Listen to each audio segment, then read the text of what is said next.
Last time we talked about what happens when work becomes more fluid, when skills move through pools, projects, and systems, not just through fixed roles. Today, I want to go through underneath that because before you even argue about performance systems and development that I was thinking to discuss with you, I decided to come up with a basic question first. When work changes like this, does the employee employer relationship still exist?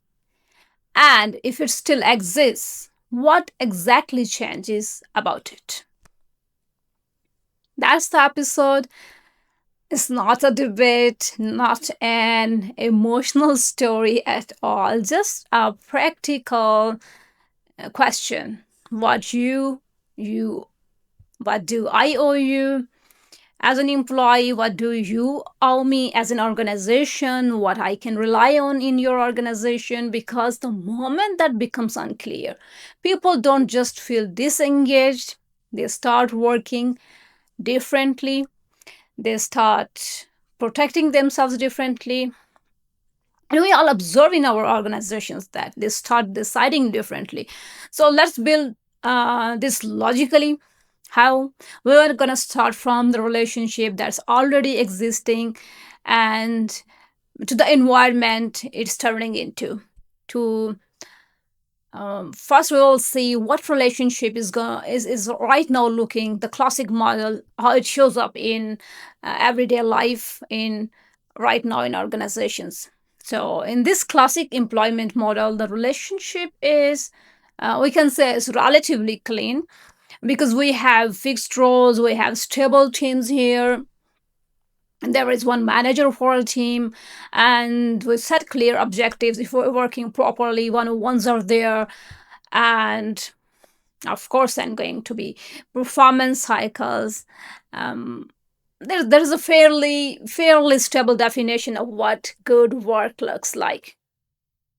So the exchange is understandable here.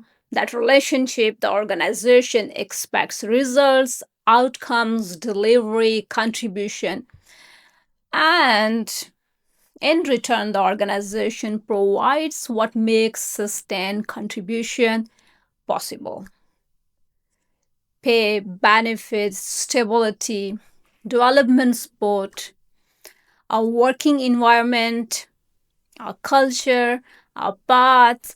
So, whether people love their job or not, operating relationship is structured.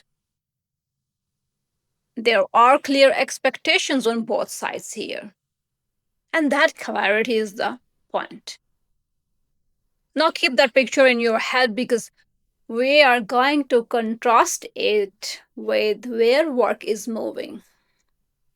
The shift is not that the relationship dies, it's that the environment stops being fixed. As we discussed previously in many episodes, that work is changing, is moving away from being mainly based and team stable towards being more blended and assignment based. What it means: we discussed that there are going to be internal marketplaces, project staffing, cross-functional teams, cross-functional pods, external vendors, specialists, and also there are going to be fractional experts and AI, which is embedded in our workflows. How that's going to shape how tasks will get done. So the work is still happening, but it's happening through a different structure. And that structure is what changes the relationship. Because the relationship was designed for a world where I belong to this role under this manager in this team for this specific period of time in a specific organization. And in blended work, the lived reality reality becomes I am moving through assignments, projects, and stakeholders. So the relationship still exists, but it can't stay the same shape. The real question to ask here is if work becomes assignment based, what is the relationship anchored to? This is where many get lost because we keep thinking the relationship is anchored to the team, to the manager, to the role. But in blended work, those are not stable anchors anymore, and it's changing. We see as we are moving forward. So the relationship shifts to being anchored to something else. It means because it's going to be then the system, the allocation system, evaluation system, how you evaluate your decision right system, your workload and boundary system, dispute resolution system, how your rules of fairness are working. That becomes the relationship people experience.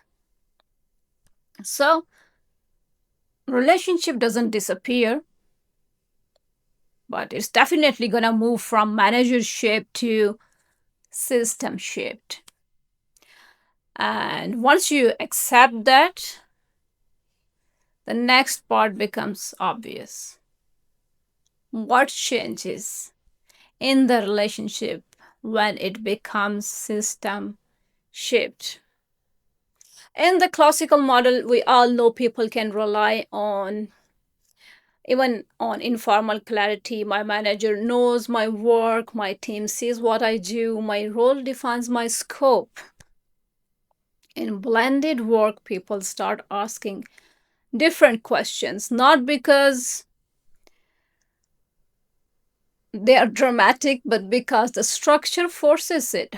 For example, who gets chosen for the best assignments based on what evidence, and who decides priorities when projects collide, who protects workload boundaries when everything is urgent. If something goes wrong in an assignment, who carries the risk? If a decision is unfair, where do I go? And here is the key point: if organization doesn't answer these questions explicitly, people will answer them behaviorally. They will optimize for visibility, they will avoid risk, they will stop stretching. Most probably they will protect themselves because you can't say they are difficult. That's why they are doing that, because the system is unclear. This happens because the unclear systems create self protection. So what changes in the relationship is not engagement or loyalty. What changes is reliability. Can I rely on fairness? Can I rely on boundaries? Can I rely on how decisions are made? Can I rely on how my contribution will be judged? Can I rely on protection when ambiguity shows up? That might be the new center. What stays the same? This is important. Now, let's not make the mistake of saying everything changes. Some things don't change from my own perspective. Even in blended work, the relationship still requires clear expectations. You need to everyone needs to have a fair treatment. There must be consistent rules, a sense of safety to perform, and a credible exchange.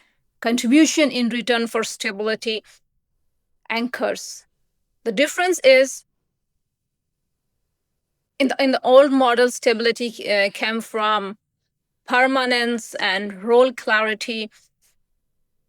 In the new model, we may look at like this: it comes from rules and governance, because the work itself is fluid.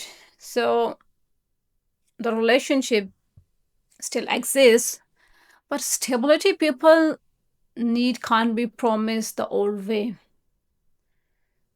So, can we engineer that into the system? That's the big question. Now, bring in internal plus external work without breaking the logic. And here is the nuance, and it matters. As internal employment reduces and external capability increases, the organization still has relationships, just not all of them look like classic employment.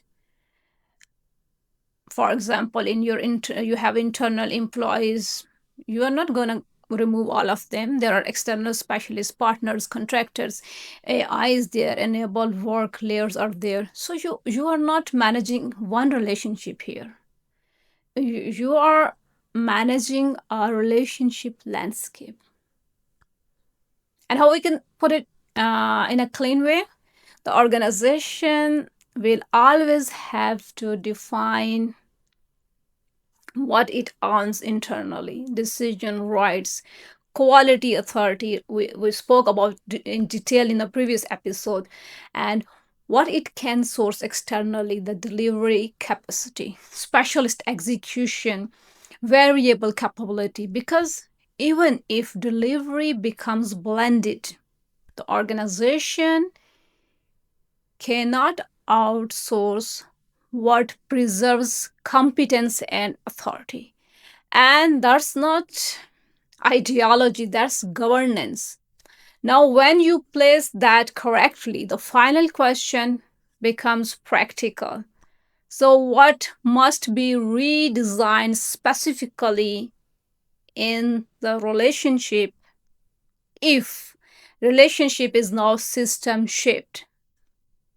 Then leaders have to design the relationship as a system, as an operating system, not just vibes, not just values on the wall, not we have a nice culture, concrete redesign points, allocation, how assignments are given, what counts, what evidence matters, evaluation rules, not performance management as a program, just what constitutes contribution across assignments and who has authority to judge it. Then your decision rights and boundaries: who can decide what requires alignment, what doesn't. Then workload protection: how many concurrent assignments are normal, what urgent really means, what gets deprioritized.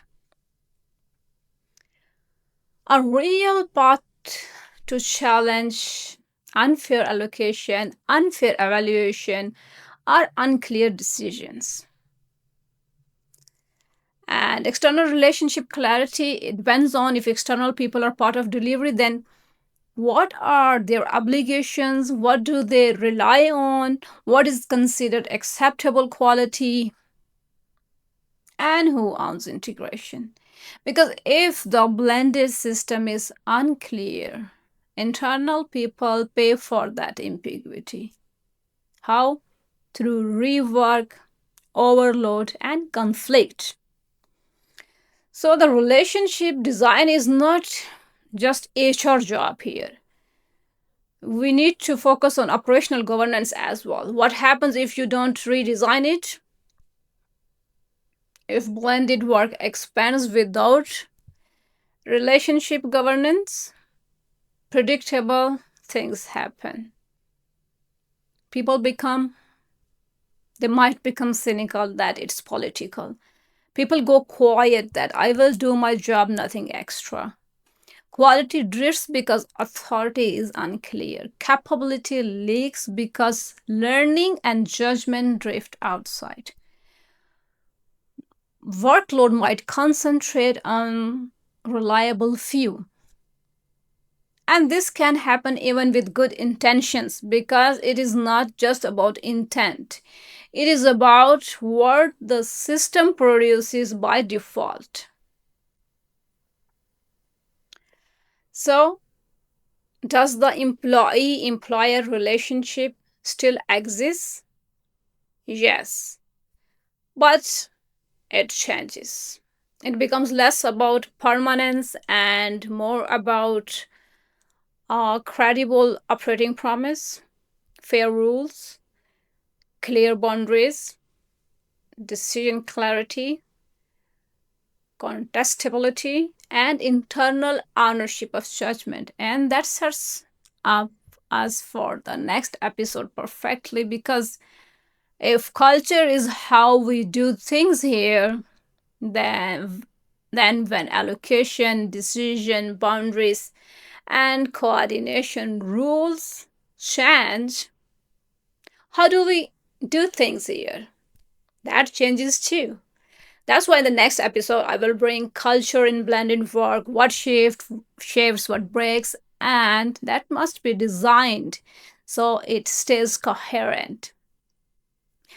And if you have any question regarding employer relationship, how relationship is going to change, and whether it still stays or not, feel free to reach me out. And thank you for